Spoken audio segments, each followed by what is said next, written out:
Hello and welcome to another episode of Father and Joe. I am Joe Rockey here with Father Boniface Hicks.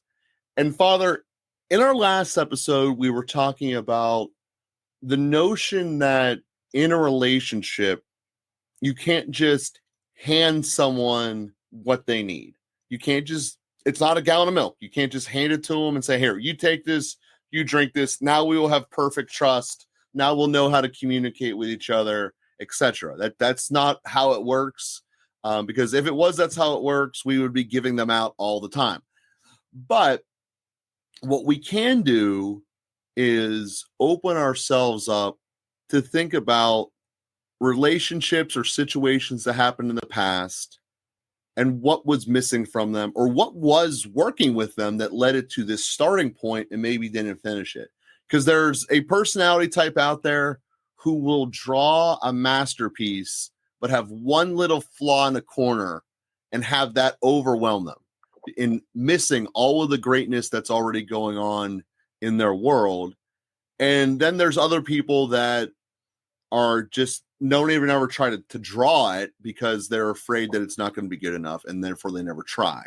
So knowing that both situations exist within same people, in different parts of their life, different relationships in their life, how do we look at the situation of opening ourselves up, actually opening our heart up for relationships with each other, as well as obviously the relationship with God?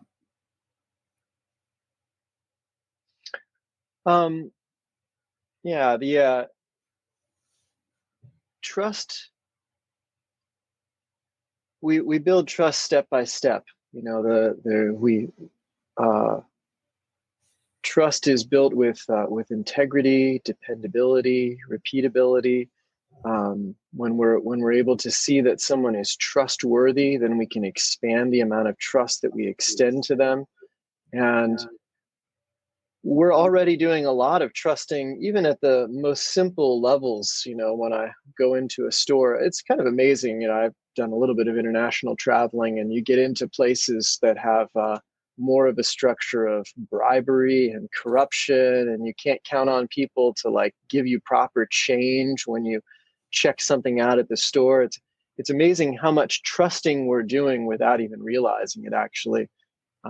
And but to be intentional about that in particular relationships, that when I call someone in need, that I trust that they'll respond, and then we see how that happens. When someone doesn't respond, then that can cause a break in trust, and then anyway, people fall into different roles in our lives, and I can have a harder time trusting certain kinds of people than other kinds of people in my life. But all that is to say that growing in trust with someone starts by trusting, and there's just always a vulnerability there. We have a lot of ways to pick up trustworthiness. We pick up things from people's tones of voice, from their facial expressions. We see the way that they relate with other people, and one of the difficult things is someone whose trust has been badly damaged, who has suffered from abuse and various kinds of trauma.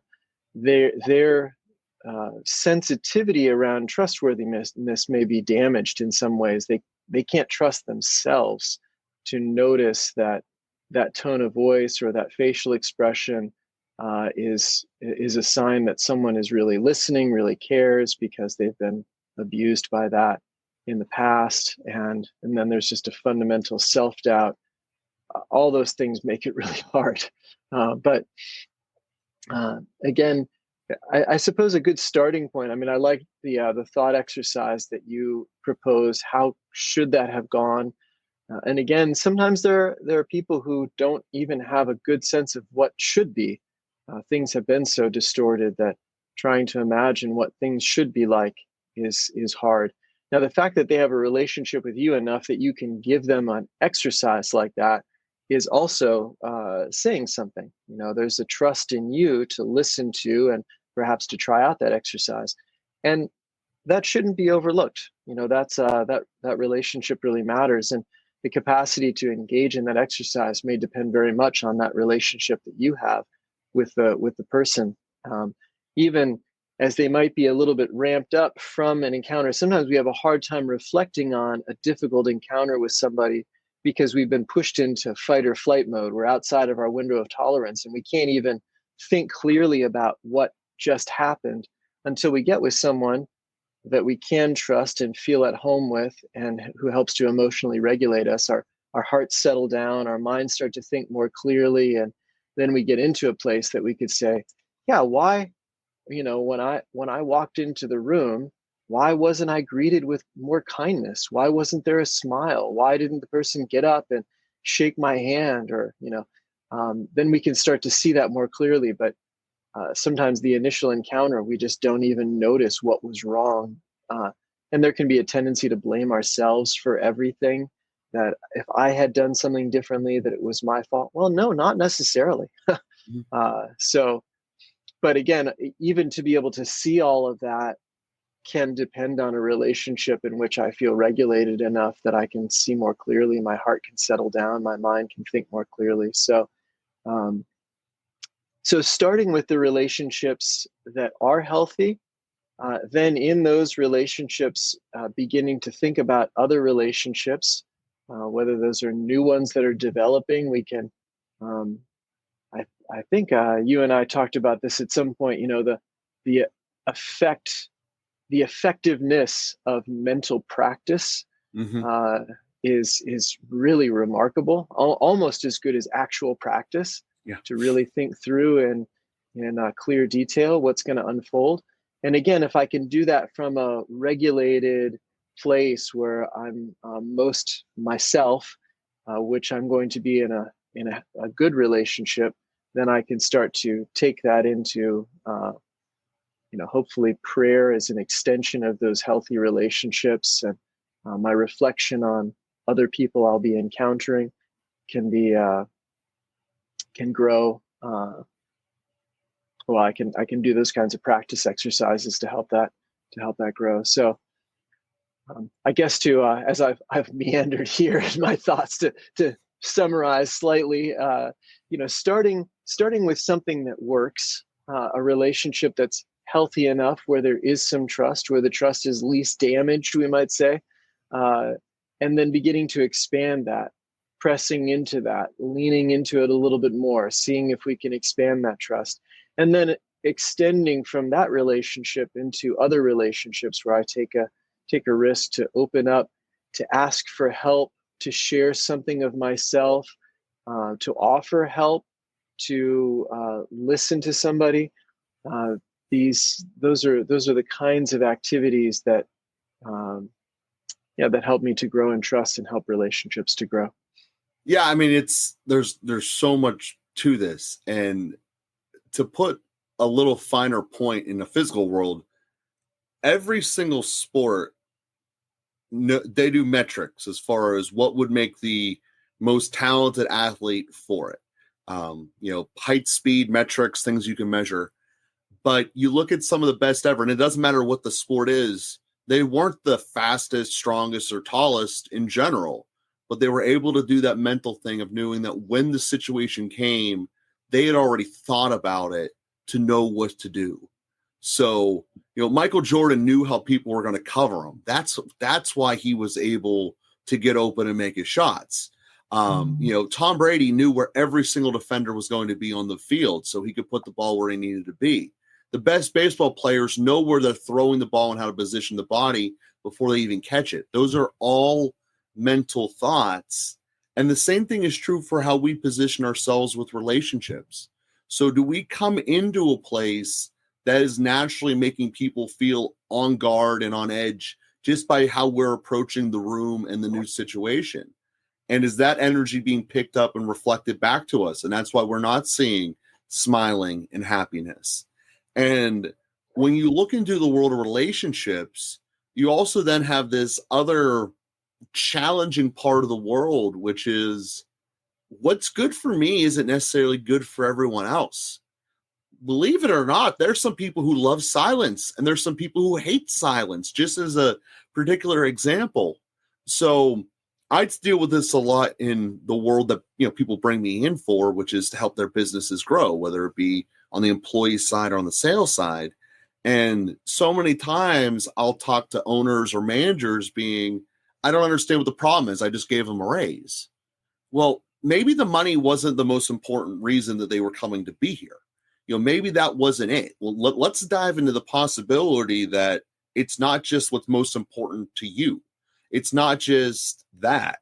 That's a reason why there's multiple different genres of music, to do just a very easy example there. Knowing that, sure, there's stuff that you personally love and stuff that you personally have preferences as far as how you wish they would be presented, that's great. But how often are you spending to learn the preferences of other people, whether it be from directly asking them or just observing them? What is it that really makes them work? And then, to me, the part where you start rounding the corner on this discussion of relationships and building them stronger is being open and being comfortable with what their preferences might be, even if you don't fully understand them or agree with them. And since this is a podcast about God, I think we see this in its most defining moment in the Bible, in the Garden of Gethsemane.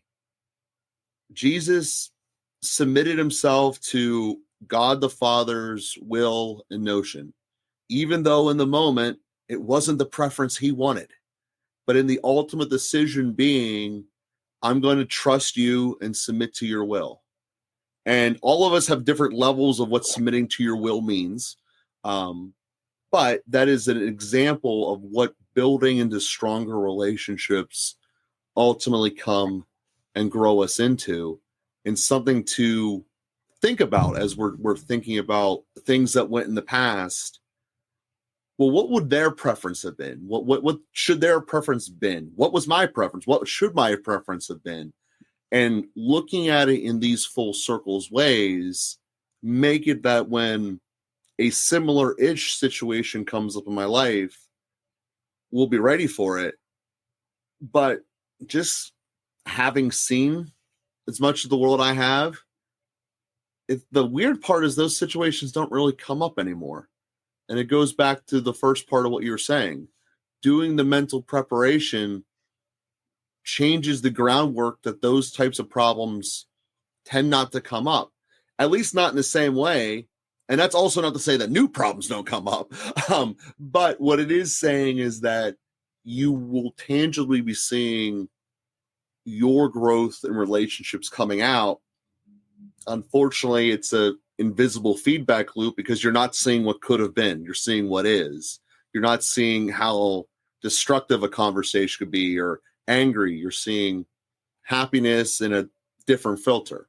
And I think that that's something to recognize, and that embracing relationships does make your life better in a whole lot of ways. And thinking about it is one of the greatest ways to be ready for it. Yeah. Yeah, I just, as a real general observation, reflecting on our life is so helpful, not just to simply live, but also to reflect on what we're living, why we're living, how we could have lived it differently, how we can live it differently in the, as we move forward. Socrates famously said, "The unexamined life is not worth living."